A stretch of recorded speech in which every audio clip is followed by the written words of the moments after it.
Les Grecs de nouveau aux urnes ce dimanche pour des législatives anticipées. Alexis Tsipras, qui promet un futur gouvernement de combat, se montre confiant même si les sondages donnent une avance très faible à Syriza sur le parti de droite Nouvelle Démocratie.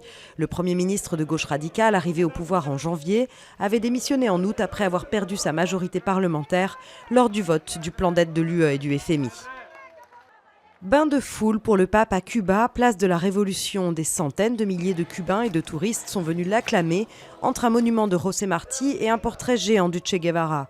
Au lendemain de son arrivée, François appelle l'île à s'ouvrir et retrouver sa vocation de lieu de rencontre. Le pape, chaleureusement accueilli par Raúl Castro, pourrait rencontrer son frère Fidel plus tard dans la journée.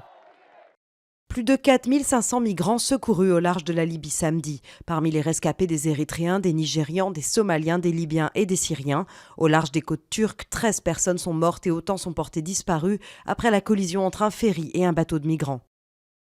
Technoparade tragique samedi à Paris. Un jeune homme est mort après être tombé de la statue Place de la République.